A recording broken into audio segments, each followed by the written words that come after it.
second. We're live. Now we're live. Good morning, everyone.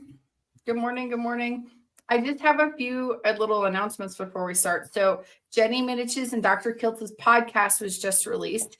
It is on Dr. Kiltz's channel. So after this, go watch that lovely conversation. Also, I have set up so you can become a channel member if you'd like to support the channel. And our first channel member is Sophie Sundar. Congratulations. Thank you. There we go. Those are my two announcements for the morning. Oh, we have a giveaway. What should we give away today? We should give away a Kiltz's Keto is Carnivore book. There you go. Kiltz's Keto is Carnivore. Woohoo! Hashtag KMT for a chance to win. How do you do this giveaway thing? So StreamYard has a tool where you go StreamYard like up at the in the bar, whatever, and the bar URL. You open URL. another StreamYard / giveaway. Fabulous. Yeah. And then so that you do a hashtag, you put a hashtag in whatever you'd like it to be. We use KMT for Kilt's Mighty Tribe, and it selects a winner at the end. You press a button and it selects a winner. So good. What if they're in the UK? Do they get the book? They get the book, yes. Yes, I can ship it to the UK. Wow. I can ship it all over. I've shipped it to somewhere in the middle of South Africa, actually. Do you want to give away my guide to the Bloods book? Sure. How can we organize, add that too? Yeah. Sure. Is it on Amazon? It is, yeah. Great. We'll give that away. Second edition. Yep, brilliant. No problem with that. Cool. You win 2 books today. Awesome. All right. There you go. Well, you're Coach Stephen Thomas. Are you Coach Stephen? Hello. Or just hello. I'm just Stephen. Oh, good. Yeah, that's fine. But I am known sometimes as Coach Stephen or that bloke with the weird teeth. That's hilarious. The Bloods guy sometimes, so yeah. Blood work guy. The blood work guy. Yeah. Yeah. All right. It's a beautiful day in God's universe. Today we have Stephen Thomas, Coach Stephen from the UK, sharing his knowledge on a healthy lifestyle and how to heal whatever's ailing you. Yeah. Do you want my story? Do you want Your my story? Rob? Please, how you doing today? And your story be great. I'm doing really well. And I want to thank you for being so generous with your time when I met you at Meatstock, which was really good, Robert. Thank you so much. And I think Britain is finally getting meetups, thanks to people like yourself and Chafee and Kimberly and Bella, all doing their own meetups. I think it's great because we've just done one in Glastonbury and we've got another one next week, the Ancestral Health Festival. So we're picking up. Anyway, my story. Hi, George. Good morning, by the way. Well, I started off like most people, indoctrinated into the food guidelines. And if we go even further back, so were my parents. And they both died pretty young, which is pretty sad. Both with a misdiagnosis. My dad died when I was 10. He was told he had a calcium deficiency. A week later, he was dead with cancer of the spine. My mother was told to lose weight. She was overweight. And actually, it was a 9-pound cancer growth. She died when I was 23. I went deaf when I was 23 as well. So I wear hearing aids. I've got the subtitles on. I lip read. Incidentally, fun facts for people. If John, you're out there listening, who never ever comments. A fun fact is only 50% of words are lip readable. So it's all about context as well. These hearing aids are fantastic. I upgraded after wearing the same ones for 8 years. So there you go, John. Little fun fact for you. Right. Okay. So I went into my life eating grains and eating cereal and skim milk and blueberries and maple syrup and bananas. Hence, I've got really bad teeth. That is all down to carbs. Virtually every teeth was filled by the time I was literally since I'm about 20. Anyway, right. So I was an athlete and I listened to Robert's show recently where we were talking about the word athlete. Are humans athletes? Well, they can be if they put the work in. But anyway, and I was a middle distance runner. I won a singles tournament in tennis. I'm only 5'10", so that's quite hard to do when you're a little guy like me. But I think it was tenacity, because I had a very poor upbringing. Outside toilet, no central heating. Seriously, sound like a child of Charles Dickens, don't I? And I did all the fitness stuff. All right. And when I was 24, I did a bodybuilding show, natural, no steroids. And I really thought I was doing really well. And all the stuff I now believe, if I'd have gone back to that 25-year-old version of me, I wouldn't believe anything I'm saying. I can remember flicking through Muscle and Fitness magazine and seeing that they were testing a high-fat diet, and me going, well, that won't work. How ridiculous. And I've always been interested in fitness. I'm going to fast forward now, Robert. Sorry, a bit of a long story. But when I got into my 40s, I was really interested in sport. I'd become an advanced personal trainer. And the turning point, I suppose, in one respect, was I had an athlete, a genuine athlete, who wanted to get to the Olympics. And she was a type 1 diabetic. And this is where it all locks in. And I did. I got her to the Olympics, javelin thrower. She did it. She put the work in. But what we found, and it's very interesting, is everything I'd been taught about type 1 diabetics training didn't hold true. And she'd lived this experience as well. She realized that the high carb diet was not good for her. Because she was a serious athlete and looking at empirical data at the time, she realized that her blood glucose management was ruined by carbohydrates. Now, I had at this time been qualified as a specialist practitioner in obesity and diabetes. So I still believed all the high carb stuff. I've been indoctrinated. But we shook our heads and we realized that this wasn't working. I was also doing a clinical practice, where everybody that was doing well, which was like 1 in 10 people, when I asked them, what are you doing? Don't forget, this is in my 40s. They were all saying the same thing. They didn't say carnivore. They said Atkins.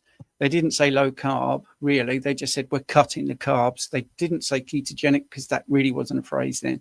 But the common denominator was cutting out. You're going to love the next bit, Robert.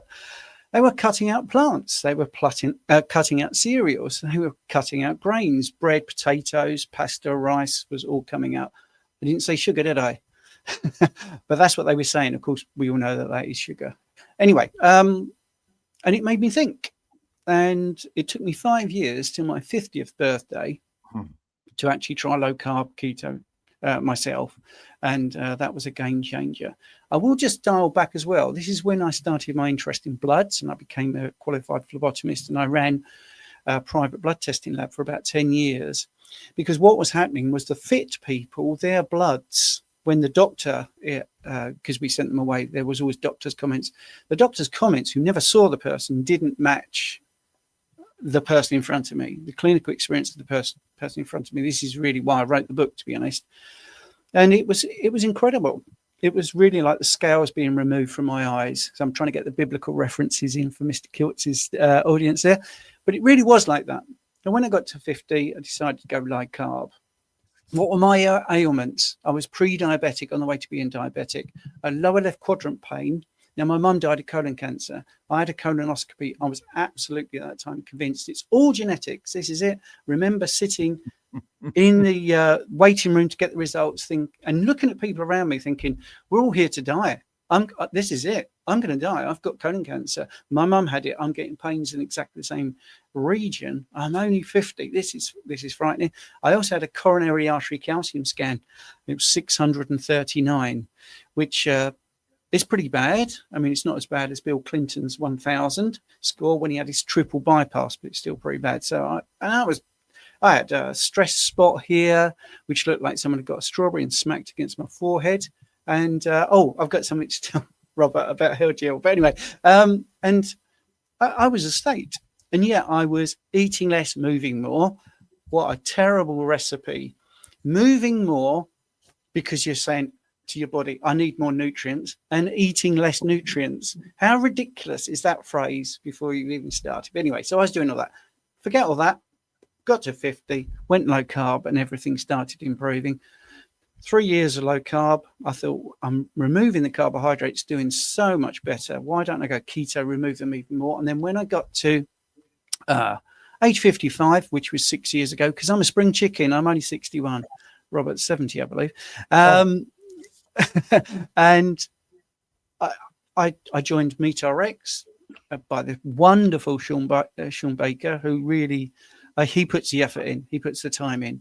Every single day we did meetings, 5 p.m. in the UK for an hour. He'd be there every single day, except the occasional time when he was doing podcasts or he was away. And I was very proud that he asked me to stand in for him, which was, a bit of a badge of honor. Great guy.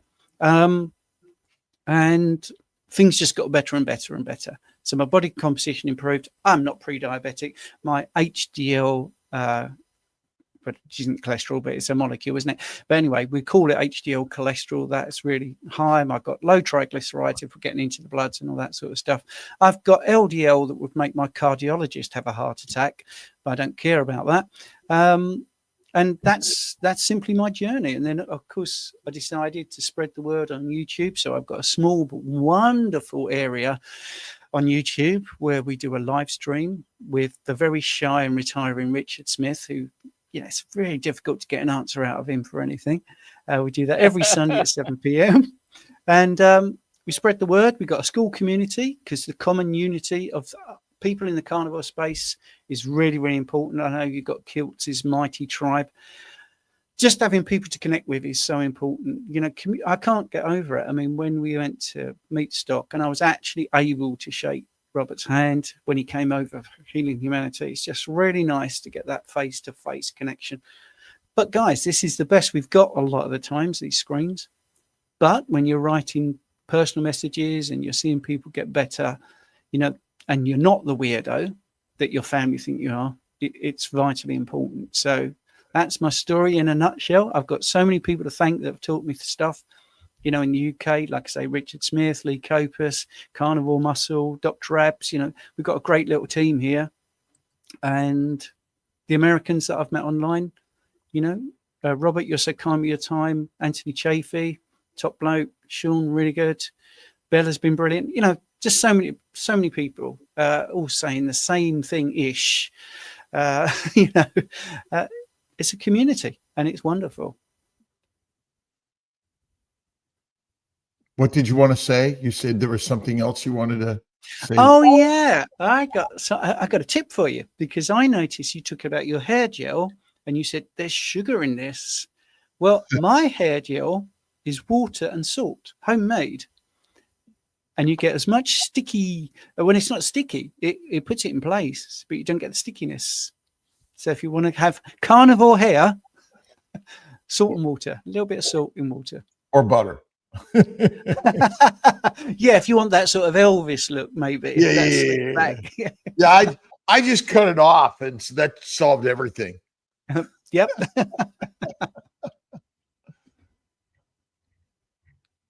Paul, I've just noticed Paul has said, has Stephen gotten another CSE score since starting Carnivore?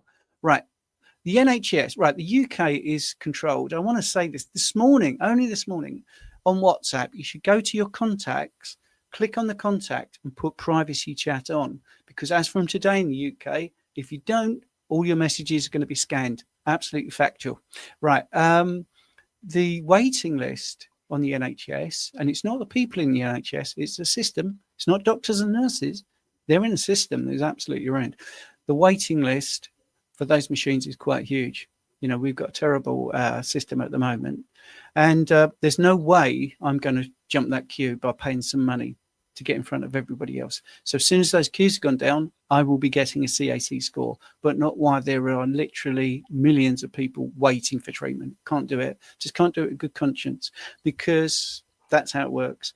If I go on that machine, I get that radiologist, I get that cardiologist, and I get them for like 30 minutes, and that's somebody else's appointment I'm taking, who's probably in a far worse state than me.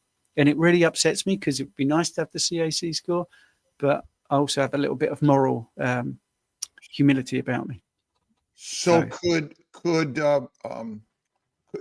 you privatize some of these testing, offering it at a discount price for more people? And I mean, it doesn't cost that much in America. It's reasonably priced. Yep. You can get it. Oh, by the way, mine's 700, my CAC score. My CT angiogram had minimal narrowing of my circumflex, and that was about it. And so I have high cholesterol. My grandmother lived 104, my parents 94. And so diagnostic testing isn't exact either. And a CAC score of 0 doesn't mean you won't die of a heart attack, and having a 700 doesn't mean you will. Absolutely. I mean, that's my big thing about bloods, because you can have a perfect set of bloods and be very, very sick, and you can have bloods that are allegedly awful and be in perfect health, which is a big thing. Yes, right. Okay. I often complain that we get too political, but I did actually go to my MP many, many years ago and have tea at the Houses of Parliament and made a suggestion, because we have a thing called national insurance here, which we pay on all income. And part of that funds the NHS. And my suggestion was, and you're going to really like the kicker answer, by the way, was, why don't we take that money that is funding other people and put it into our own little private healthcare system, insurance policy? So when we pay our national insurance, we're literally just using our money. We're not taking other people's money. We're taking our own. And because it makes too much sense. do you know what, And Dr. Nelson? Government Yep. always wants to participate. Yep. And that was exactly, at least it was honest, my MP's answer. That's so simple. It can't be true. And I'm like, yes. But anyway, they won't do it exactly for that reason. They lose the control. But could you do it aside from the government anyway? And Yeah, you got things like Bupa. Yeah, and they're doing it in America. People are doing that. They're creating sort of more group policies. But is that what makes us healthy, or what you're sharing, which has nothing to do with health insurance or government policies or the healthcare system? What is the very best way to make individually ourselves as healthy as can be? Yeah, well, this is such a big topic, because don't forget, I was brainwashed or grain washed, as I like to call it. That's a People good taking one. ownership of their own health would obviously be great, but there's still too many people that believe the TV or believe the doctor that they've seen on, an early morning chat show. I can tell you something. The thing is, the stuff we are saying is free. All right. I'll give you a really shocking statistic. And as a diabetic specialist practitioner, I should tell people this more. Do you know, if you eat outside rather than inside, it's been proven that your blood glucose spike, hate the word spike, but we all know what that means, can be reduced by 28%. That was what the study showed. That was an average reduction in blood sugar spikes just by eating outside. But that's completely free. That's getting away from the couch, getting away from the TV. Don't have a TV dinner. I mean, I think sitting at a table, some people don't even do that. They eat on their lap. But if you're looking to control blood glucose, go and sit outside. That is completely free, completely and utterly free. One simple thing you can do. Well, getting outside, moving, motion is lotion. We know that is true as well. But these sound so simple and easy. And a lot of people shake their heads out. It can't be that simple. And it is. It is that simple. It is about connection. It is about getting outside. It is about not watching the TV. There is the joke about why have the Amish not got the big disease that was happening over the last 4 years. It's because they don't have a television.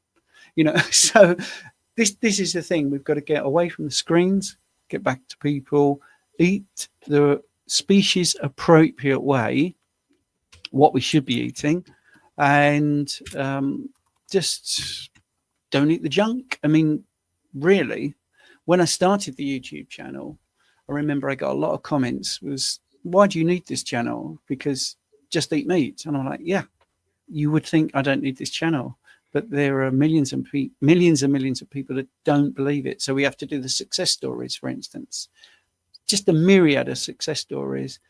And they're remarkable. And people say, well, is it carnivore that's doing this? And I will say, well, actually, it's not really carnivore. It's the person taking control of their health. Who is the carnivore?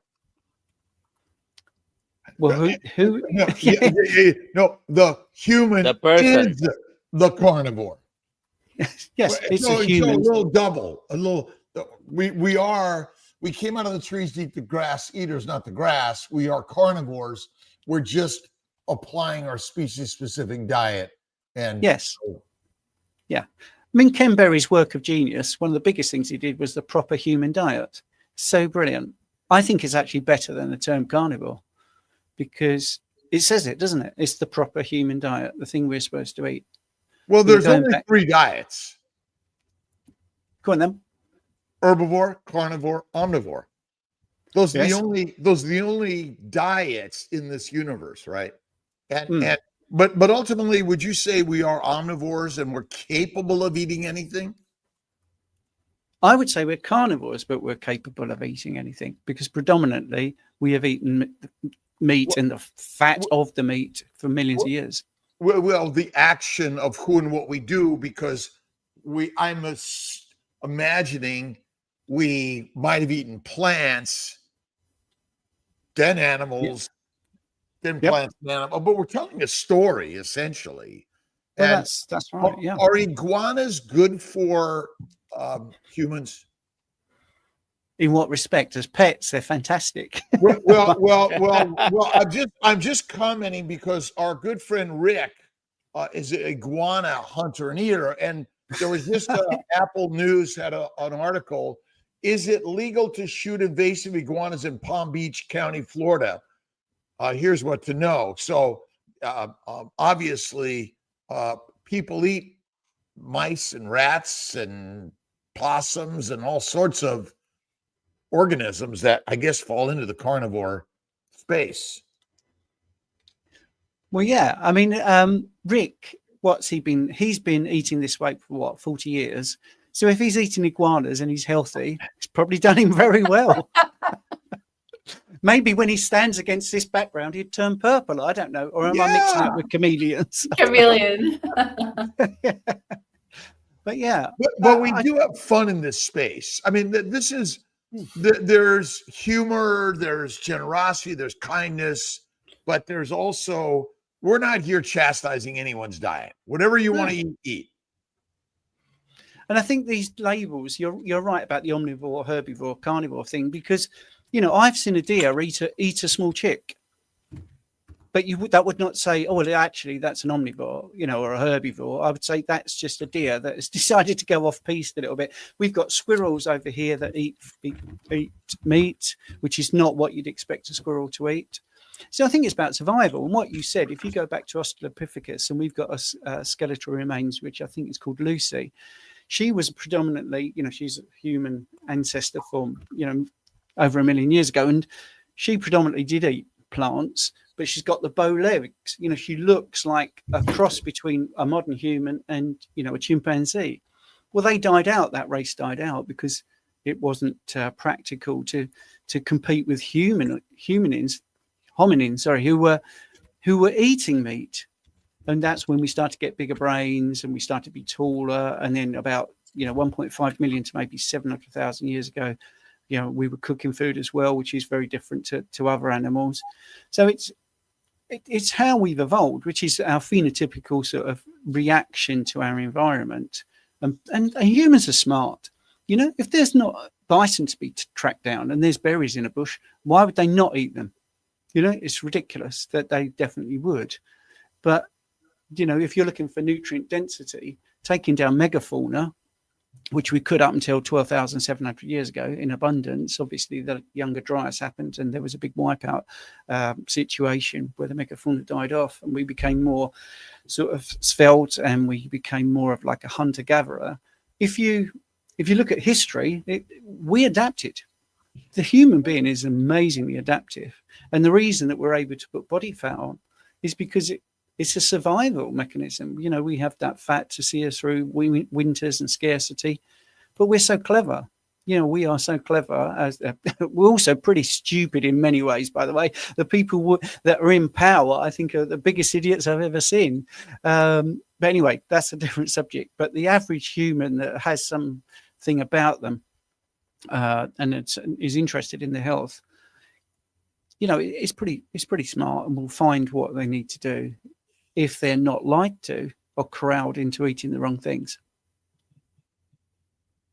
Is there really a simple answer? We made a complicated science out of simplicity here. Yes. Plants are poisonous. Meat is masterful. There are no poisons in beef like there are in plants. And the marketing mastery of the world is keeping us all weak and meek. And you're right. You mentioned brainwashing. Eat your vegetables 3 meals a day plus snacks in between. You have to fuel your metabolism. What other things have we lived with that really have led us astray? Well, I think the obsession with some humans for power and control. I mean, I think that's a real thing. I don't want to be too political, but you're absolutely right. Occam's razor is always true, isn't it? The simplest thing is often the easiest thing to follow. But there are, let's be realistic, Robert. You turn on the mainstream TV and you are definitely being told not to eat red meat. You are definitely told in different ways, oh, it's bad for the environment, it's bad for your health. Look at this study. If you look at, say, the Framingham study, that started off saying all the true things, proper observation. And when that didn't go how they planned, they literally started looking at the younger people in there because, that showed that people over 50, they're better with higher levels of LDL cholesterol and that there were better health outcomes. That didn't fit the narrative. So we're, human beings, the average human being is constantly fighting misinformation. That's the biggest thing. And now our good information is being clamped down on. This is the problem. As you know, when you go live on YouTube, there's certain things you can't say. I think it's a bit freer than it was maybe 3 years ago. But where do you get that information? Well, you have to do the special communities like the Mighty Tribe. We've got the school community where you can speak a bit freer behind paywalls. But the average person, I get it all the time when I'm out, family, eat in moderation, fat's bad for you. You can only push back against that, and you don't want to be that guy, do you? My joke about how do you know someone is a vegan? Because they tell you. We don't want to be that sort of ramming it down people's throats. We want to be the example, and sadly, we are fighting over that. You are right, Rob. It's simple. It is simple. But it's made complicated, and it's made complicated deliberately. You look at medical terminology. Why is it Latin? Well, it's Latin to make it very confusing. If you look at the piriformis muscle, that sounds a bit technical. It literally means pear-shaped. It's a muscle that someone looked at and went, that's pear-shaped.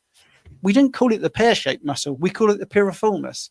And medications and the medical establishment is riddled with, their own version of hieroglyphics to make it difficult. And we have to break down the words all the time and say, this isn't complicated. It's really simple.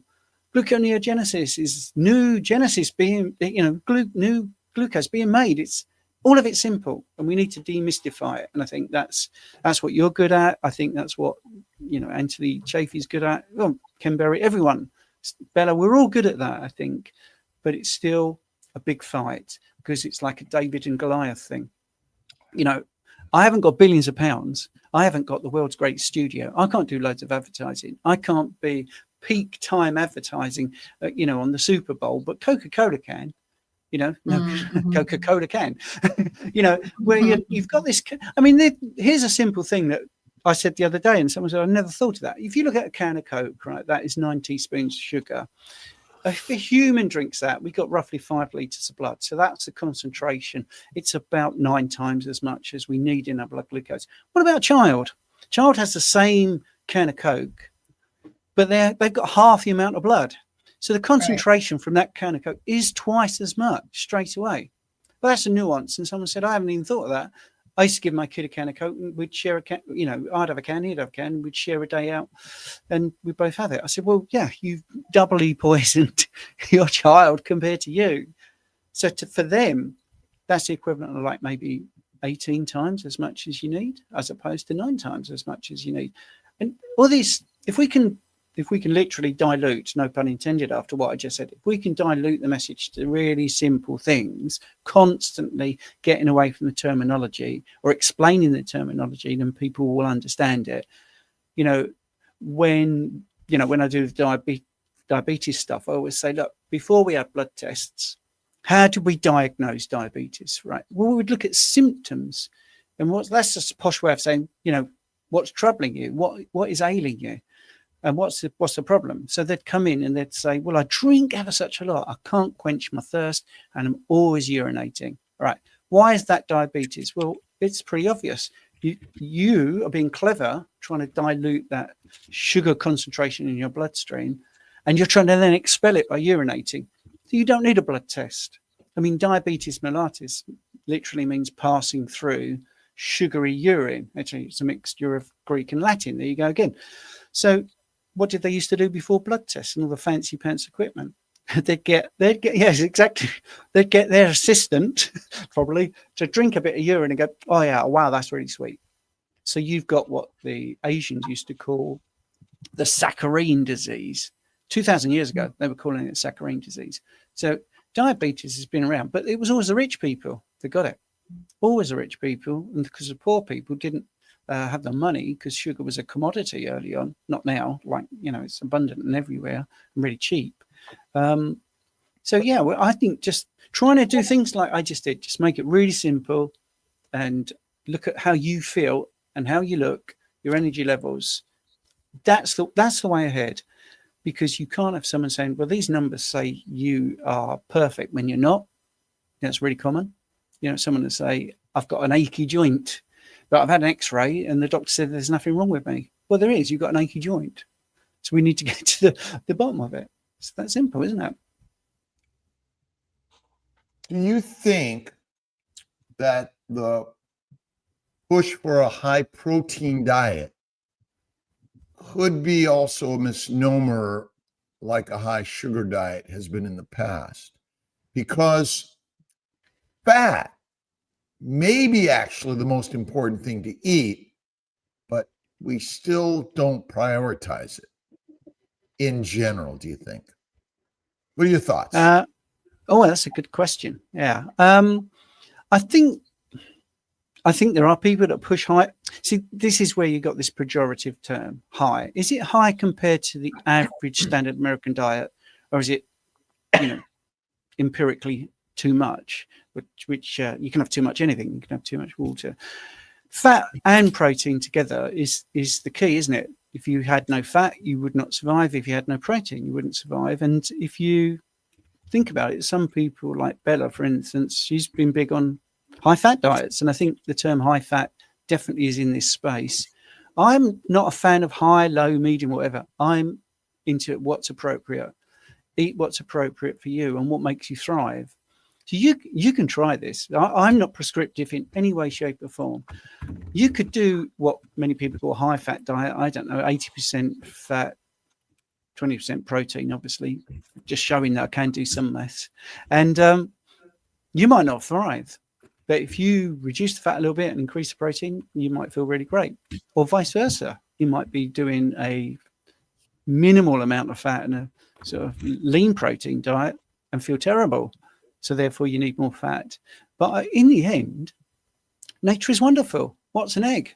By weight, ratio is 1-to-1, protein to fat. Of course, you need to have fat to metabolize amino acids.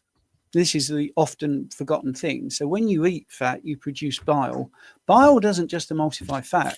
It also optimizes your amino acid absorption. So it seems like nature, someone somewhere a long time ago, be it creation or evolution, wherever you want to, somebody somewhere thought, this is a really good way to make this human being thrive. We're made out of protein and fats. We need fat. Fat is great. What about sugar? Well, our body makes the sugar that we need. We don't have to ingest dietary sugar, but sugar is definitely something that the body uses ever such a lot. It's not a bad thing, but the overconsumption of sugar definitely is. But when we say sugar, we're talking really about cane sugar. We're talking about concentrated sweet stuff. But aren't there sugars in every cell of every organism? Yeah, absolutely. Glycocalyx. Mm-hmm. Yeah, And it's so got the word when glyco in it. So when we eat animals or plants, we're getting fats, sugars, and proteins, amino acids. And so we're missing the glycocalyx story in all of this, because when we eat food, it comes with sugars, it comes with proteins, amino acids, and it comes with fatty acids. So are there essential sugars, but nobody's talking about the glycocalyx and the Well, I mean, glycobiome? Well, I think Ivor Cummins talked about the glycocalyx probably 7-8 years ago. I think it is underestimated in the wider space. Just for people that don't know what it is, your arteries have this glycocalyx, which under the microscope looks like hairs. And the reason it wasn't talked about was because as soon as somebody takes the artery out of the body, it dies. It dies off. You can only see it in situ. And they showed, once they was able to show it in situ, that when you eat carbohydrates, which is different. We're talking about dietary carbohydrates, in vast quantities, it killed off the glycocalyx. But I know what you're saying, which is, we've got glycans, which are really important, absolutely important. And I know that every sort of... And they're in every cell of every organism. And so when Yeah. we eat every organism, we're getting sugars. So is it possible that actually without those sugars in those cells, which provide sugars that are critical for more glycosylation, and we're missing that science in a huge way, because ultimately you either eat plants or animals, and cane sugar for one, or beet sugar, or other sweet sugars are concentrations of mostly glucose, but it may have other things in them also that we don't even talk about that could be a factor in our health and wellness. But what you're saying is essentially, because when we say sugar, people do add sugar, but people really eat plants or animals in our diets, right? Yeah, but the liver makes all the glucose or sugar that we need because the body's pretty smart. Right. But we eat cells that contain many other sugars that we don't even talk about in this space, and then we assume gluconeogenesis is a thing in a petri dish. But how many of those sugars that you eat that come from meat are utilized in your glycocalyx production? I wouldn't know that. I don't think that anyone can say how much, but But we know that every membrane of every cell contains a glycocalyx. So that just is an area that we miss. That's all I'm saying, is we miss its importance. And that, I mean, the liver makes fat. Which one's more important, it making fat or it making sugar? I wonder. Well, it has a role, doesn't it? It's a bit like saying, a hybrid car, for instance, that's got gas, as you call it, or petrol, as we call it. So it's got a battery that's charged up, but it also has a key. And you can't have all of those things as the most important thing, because they all work together. So without the key, you can't make the car go. But that doesn't mean the petrol and the battery are not important. So I think, and I'm likening the key to maybe the sugar, because I think, yes, glycosylation is like the gift wrapping of proteins. It's a signaling thing. So I think it is not talked about maybe as much as it should be. And I think, glycoproteins, and I know you're big into glycans. And I think when we talk about plants, for instance, or yeast or fungi, or sort of even non-human mammals, when you look at the glycans, and I think a picture paints 1,000 words. If you, and I say this also with molecules as well, when you start to look at them, and you look at how different they all are. So we got like 9 glycans as a human, and then let's use plants. So the glycans in plants are very different to humans. Maybe that's a huge factor in allergies, the allergic reaction, because we're ingesting, just a few of these glycans, and the body's like, well, this is a non-human glycan. It's a signal that I don't really want. Well, there are billions of glycans, but there are 9 simple sugars ish that make up the order of sugars that make up the glycan. And the beauty of sugars is there are billions of different types of molecules that you can create with that, which has changed from, simple 21 amino acids can make, 400,000 proteins, but you can make billions of glycoproteins. And just something that I think when we talk about sugar, really people are sick from a plant-based, protein-based, lean meat diet, because there is something called protein poisoning, which I'm wondering if that's something, that's kind of where I was trying to sort of go with this. Are we missing the point that most people are eating a low animal fat diet, even many carnivores, which may still contribute to a lot of their problems? Well, yeah, I think that's the thing. People are asking me, by the way, do you have difficulty sometimes understanding American lingo? No, I've been doing this a long time. And Robert doesn't use lingo. We're all English. Yeah. I've also got an honours degree in English, by the way. And I had somebody say to me, oh, I hate you dealing with Americans. They say the word gotten. And I said, well, actually, that's an English word that we've lost, that they've retained.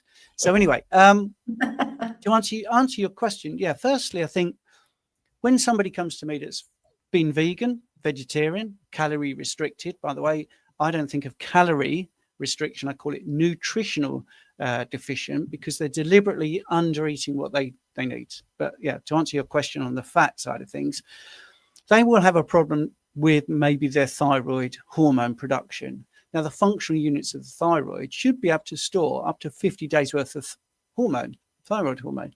But they come to me and they can't even produce a day's worth. They're having problems producing that because they're not eating enough fat. So without a shadow of a doubt, fat is absolutely essential. Just using that as one example.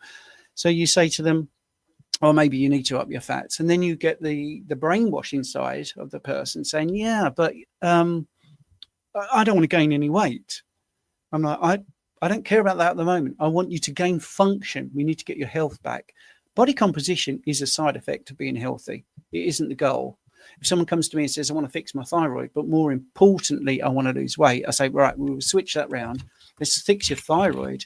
And I think your weight problems will resolve themselves. And normally the cure to that is to get rid of the plants and increase the fat. And that works.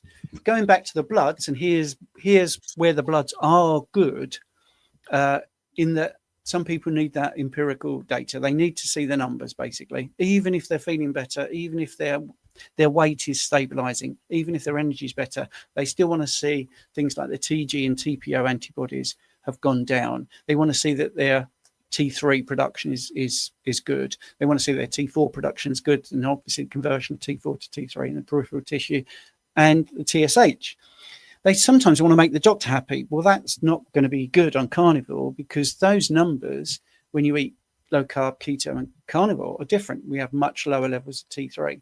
But I want to keep it simple. I won't get into the science too much, because I know you like to keep it simple. The cure was adding fat. It's a cofactor to the production of thyroid hormone. Taking out the plants, definitely. Some plants definitely damage the thyroid. So that works as well. So to answer your question, yes. Now, some people do eat too much protein. I think the problem there is that's more to do with satiety signaling.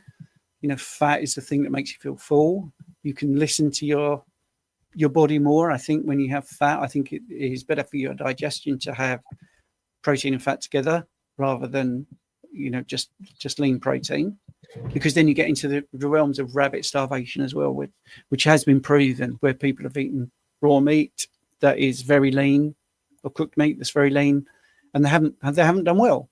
and that shows the importance of fat. But the same can be said if you had an all fat diet, you would struggle after about 70 days for the average person, because you would become sarcopenic. In fact, I mean, that's one of the things I find quite interesting, how brilliant the body is. If you was to look at somebody fasting or someone just eating fat, the person fasting would actually survive longer, because you would kick into autophagy and some other mechanisms where they're breaking down proteins to keep you going. Obviously, if you've got body fat, that's important to say. If you're very lean, that's different kettle of fish again. When you say fat, because maybe this is part of the problem, because adipose tissue, raw fat, contains every mineral, vitamin, building block of the body and the fuel of the body. A polar bear and many other animals hibernate and gestate and grow babies and come out healthy without muscle or bone loss. No, I disagree with that. I'm going to disagree.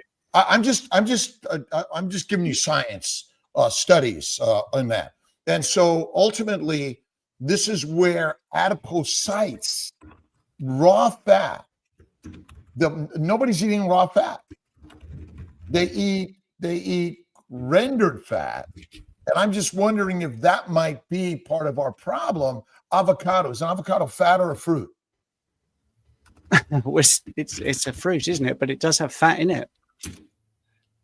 My daughter would die to an avocado. It's highly toxic for her. And a Yes. banana. Yes. Yes. I mean, how many people are allergic to ribeye steak? Raw. And how No. many other animals cook their food? Yeah, I'm going to go back to the fat thing there. I mean, when you look at bears hibernating, they definitely lose muscle mass. They definitely lose bone density.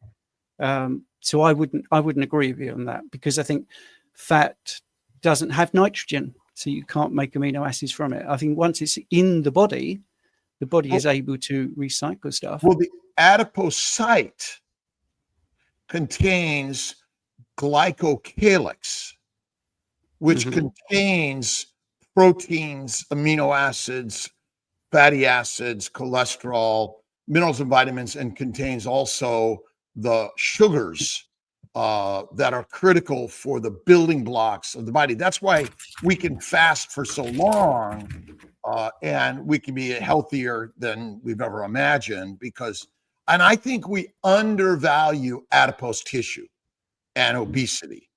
We claim that you're obese, you're sick, but in fact, it's not the fat that might cause your diseases.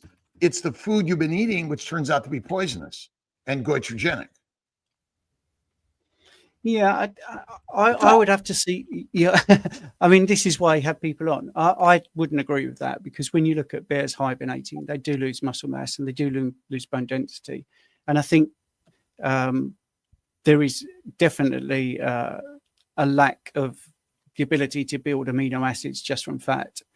But if you've got stuff about that, I'm quite happy to look at that. But I don't think that's true. The chylomicron and the VLDL is actually a fat protein sugar molecule that delivers all the building blocks to every cell. And the adipocyte is the storage of all of that. So that's kind of this is sort of my craziness that I think, and again, I'm giving you radical ideas that we don't talk about in this space.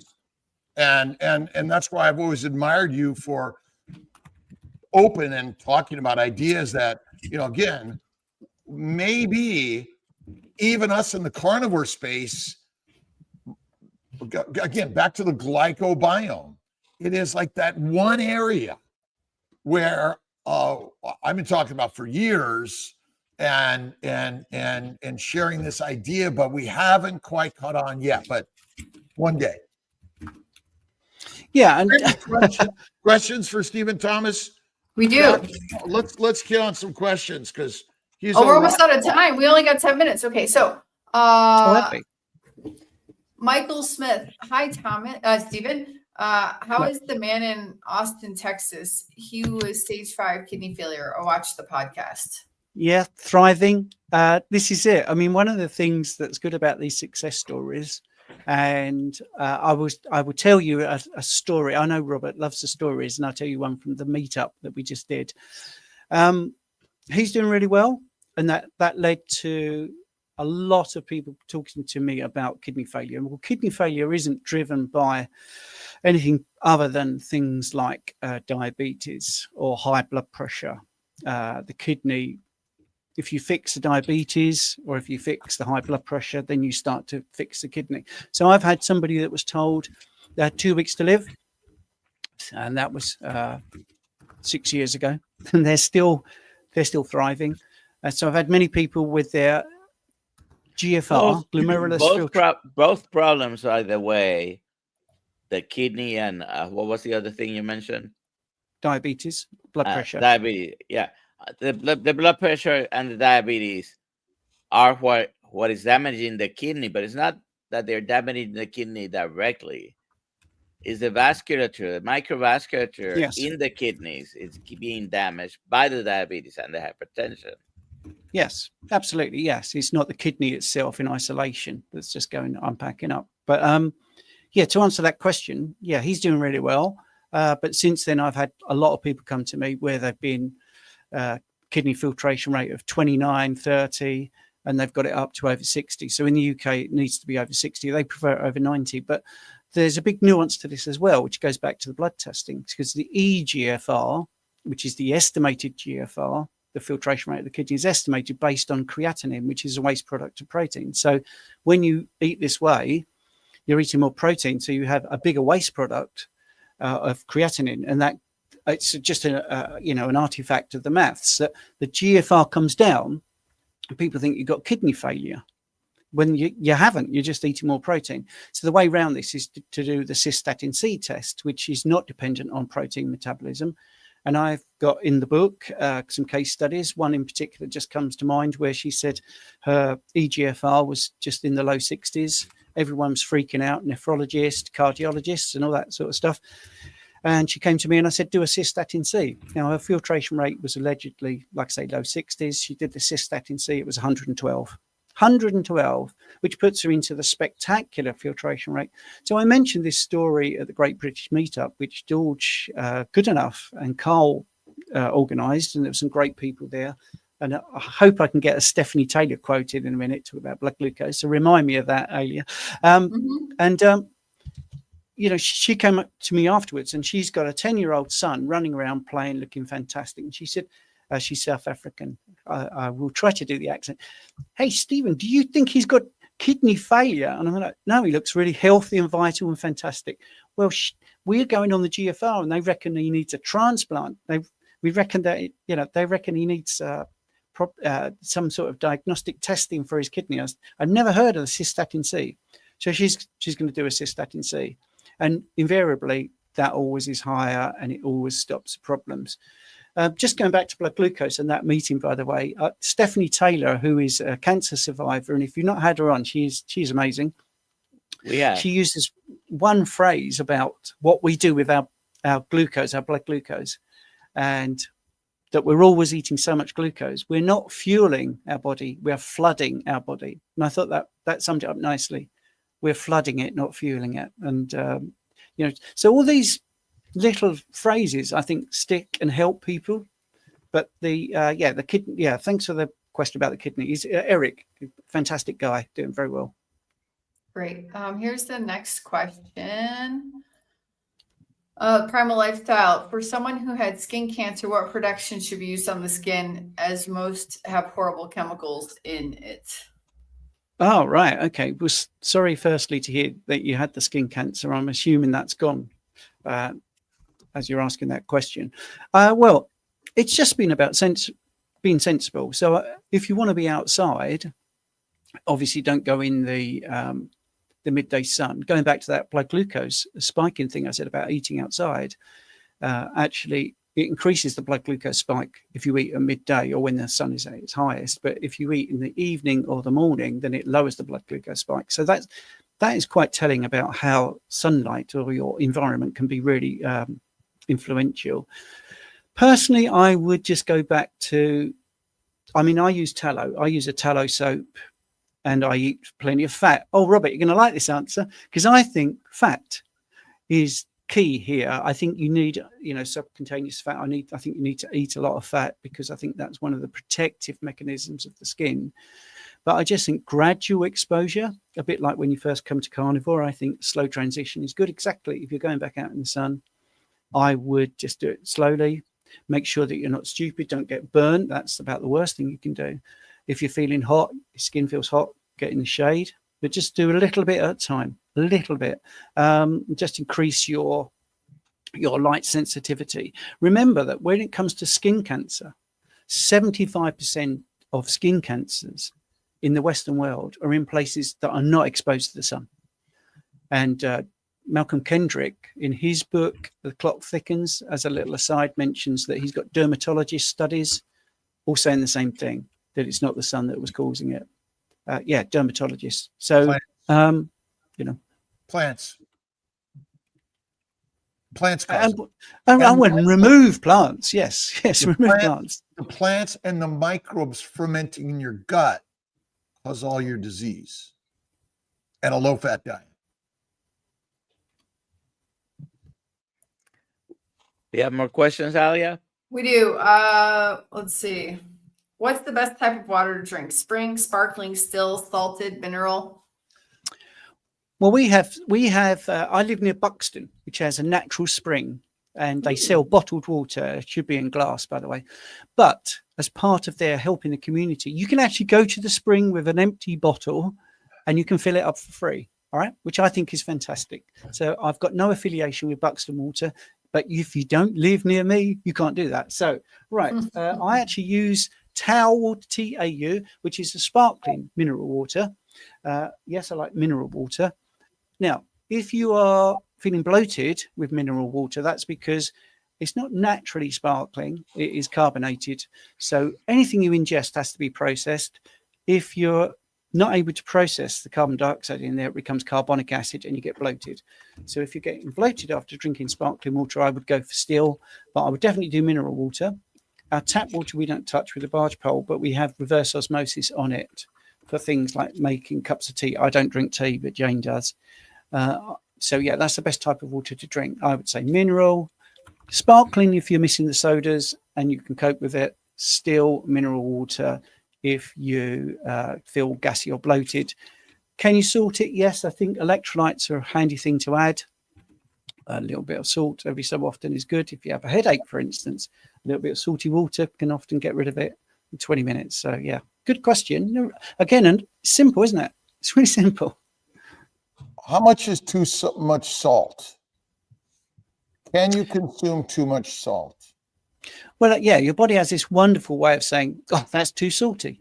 So I think that's the thing. You can drink too much. If your urine is clear, then you're drinking too much water. So drink to thirst and eat to taste. I mean, that's why we have taste receptors. That's why things are sour. So you stick it near your nose and go, whoa, I shouldn't be eating that. We have the olfactory senses, which is about 80% of our taste. In the last 5 years, something went around where you'd lose your sense of smell. People were like, oh, but I don't enjoy food anymore because I can't smell it. So all of these senses are there for us to use. So if I put too much salt in that water and I went, oh, wow, that's too much salt. I'm having too much salt. Is consumption of small amounts of honey harmful from time to time? Yep, fructose. For a start, that will go, oh, you love the liver. So, yeah. How about a piece of ripe fruit from time to time? Right. If it's in your garden, we've got an apple tree. If it's a bush down the road that we have in Britain where there's a blackberry, yes, you could eat that. You'd probably be okay because the body is brilliantly adaptive to little bits of whatever, as long as it's not covered in glyphosate. If you look at in our school community, I've got a bit about fruit and veg, and I was able to get all the PDFs from all different fruit growers. So that apple that's on your supermarket shelf was picked over a year ago. Where? And where? Right, where in the world, right? Yeah, absolutely. If I was to have a blueberry, which incidentally, you shouldn't eat blueberries if you're on blood thinners, because it interferes with that particular mechanism. If I wanted to eat a blueberry, it'd have to be flown from Spain, which is like, 1,000 miles away. And also it's been covered. See, the other thing is, wash your blueberries, right? So you get your blueberries in a little colander and you turn your tap on and you think, that's going to get rid of all the chemicals, right? Those chemicals have a compound in them that stop that being washed away in a monsoon. I mean, that's what these chemical companies can do. They spray the crops with herbicides and fungicides and pesticides, and they definitely make those chemicals stick to the surface. So you turning on your tap is not the same as 4 hours of torrential rain, which those chemicals on those plants, have been put on to protect them from those things. So, wow, we went off the question there. And we're in an hour. We got to do the giveaway now. Giveaway. Stephen, thank you for always being such a generous, kind sharing of your knowledge and just simply listening. How much does it cost to watch you on YouTube? On YouTube, you can look up Coach Stephen or Stephen Thomas, Bachelor of Science with Honours. That's another way. You'll see myself and Richard Smith every single Sunday, 7 p.m. for a whole hour for a free question and answer session. That's Awesome. the best way. I've got a Substack with all the references and sciences that we talk about. And that's the UK Carnivore .substack.com and Instagram UK Carnivore. Not a big fan of Instagram. Sorry if you're on Instagram, but I think that's the best way. Cool. All It's right, coming up. Larry Mudbone, congratulations. Please email me, alia@drkiltz.com, and I need your address, and we'll get you your books. How exciting. But look at that beard, though. Wow. It's amazing. Hey. Was he the guy that sang the song? You got legs, you know how to use that one. I don't know the song. ZZ Top.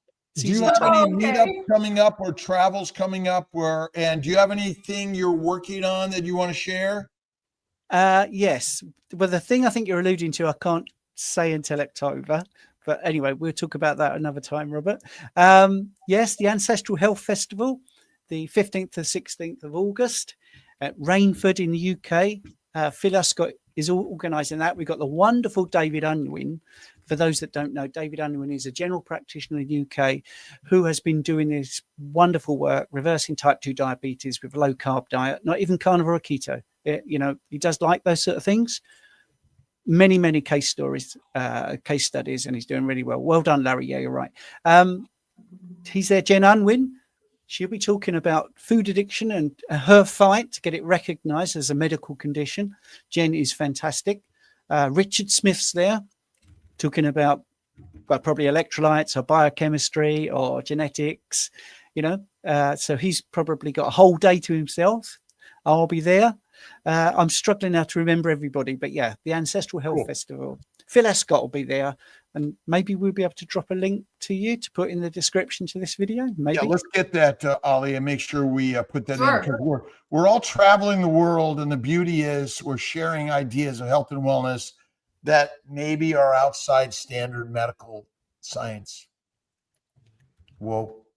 Yes. Occam's razor. Exactly. Simple answer is the And one. we've run out of time, isn't it? But there you go. We have run Yeah. out of time. That was so fast. Well, everybody, Pleasure, Well, everyone. see you Thank you. Monday. Thank you. We had the Instagram, we had Kiltz Mighty Tribe and YouTube, Facebook, and all the others. And so thank you also. Dr. Nelson, do you have anything? Today's Friday. So next week, right?